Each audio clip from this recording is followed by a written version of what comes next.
علامہ اقبال نے جب نشان دیا ہے پاکستان کا تو سب سے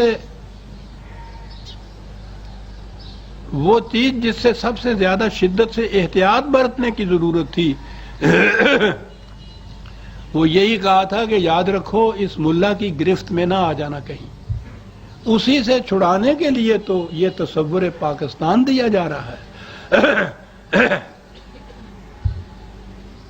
انہوں نے سن 32 میں اپنے خطبے میں اور اپنے ایک بیان میں جو اسی زمانے کے اخبارات میں چھپا تھا یہ کہا تھا کہ تمہارے دین کی یہ عظیم الشان بلند فطری ملاؤں اور فقیہوں کے فرسودہ اوہام میں جکڑی ہوئی ہے اور آزادی چاہتی ہے. روحانی اعتبار سے ہم حالات و جذبات کے ایک قید خانے میں محبوس ہیں جو صدیوں کی مدت میں ہم نے اپنے گرد خود تعمیر کر لیا ہے. اور انہوں نے کہا تھا کہ ہم بوڑھوں کے لیے شرم کا مقام ہے کہ ہم نوجوانوں کو ان اقتصادی سیاسی بلکہ مذہبی بحرانوں کا مقابلہ کرنے کے قابل نہ بنا سکے جو زمانہ حاضر میں آنے والے ہیں. ضرورت اس امر کی ہے کہ ساری قوم کی موجودہ ذہنیت کو یکسر تبدیل کر دیا جائے تاکہ وہ پھر نئی آرزوؤں نئی تمناؤں اور نئے نسب العین کی امنگ کو محسوس کرنے لگ جائے. اور یہ ہوگی وہ نسل کے جس کے ہاتھوں وہ پاکستان وجود میں آئے گا جس کا تصور میں نے دیا ہے. ذہنیت کو بدلی ہوئی نوجوانوں کی ایک قوم. یہ چیز کہ یہ جو مذہب لیے چلے آ رہے تھے ملوکیت کے زمانے کا یہ اس دین کے بالکل الرغم خلاف تھا کہ جو قرآن نے دیا اور جو صدر اول میں آیا. ملوکیت کے 1000 سال میں تو یہ چیز آتی رہی. یہ آواز جو اقبال نے بلند کی اس کا مظاہرہ تحریک پاکستان کے دوران ہوا. اقبال یہی تصور دے کے گیا. قائد اعظم نے بار بار اسی کو دہرایا کہ اس میں قرآن کی حکومت قائم ہوگی اور اس کے لیے اپنی مملکت کی ضرورت ہے. یہ سارے علماء وہاں کے جنہیں وہ نیشنلسٹ علماء کہا جاتا ہے محدود چند کے سوا سارے کے سارے ہی ان کے ساتھ تھے. انہوں نے یہ کہا کہ ہندو ہمیں نماز روزہ حج زکوٰۃ نکاح طلاق کے مسائل کی آزادی دیتا ہے تو جب یہ آزادی حاصل ہے تو پھر اور وہ کون سی آزادی ہے جس کے لیے آپ کو ایک اپنی مملکت بنانے کی ضرورت ہے.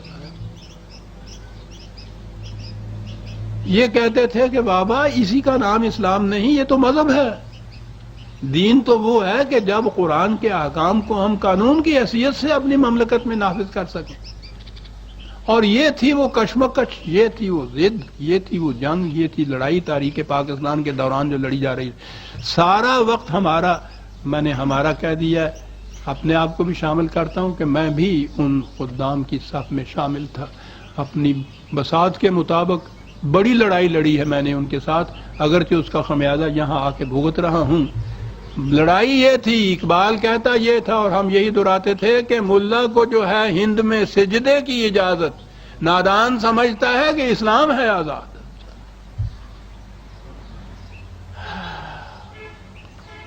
اور یہاں آپ کے ہاں جو اسلام کے احیاء کے نام سے ہو رہا ہے وہ عزیزان من اس ملا کا وہی اسلام ہے جو ملوکیت کے زمانے میں بنا تھا ہمارے ہاں. یہ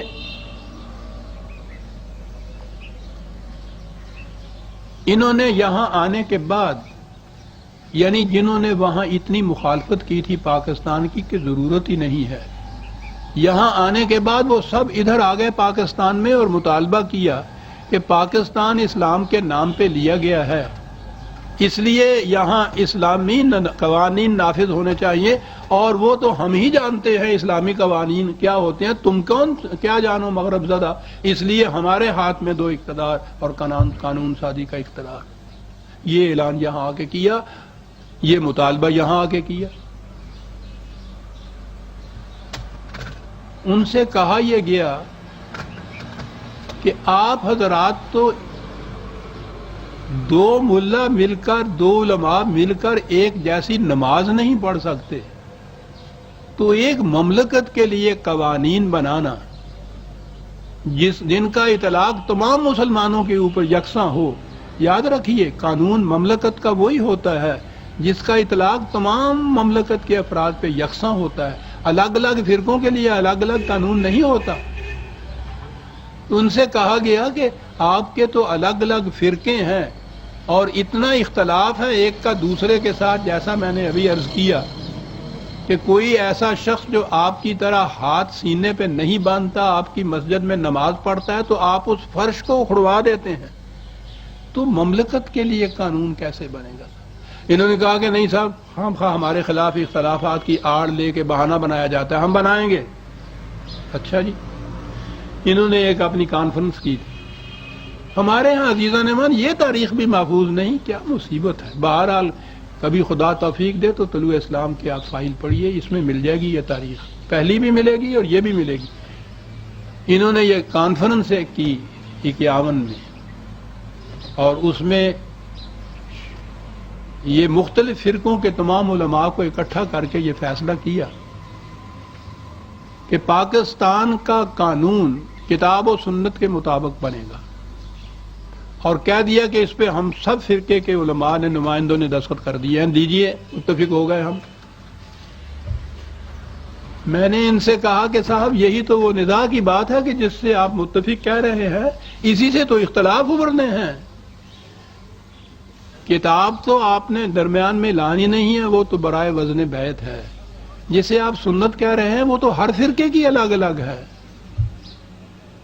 سنت کی روح سے آپ یہ نہیں طے کر پائے کہ رمضان میں تراویحوں کی رکعت 8 ہے یا 20 ہے، ایسی محسوس ہے.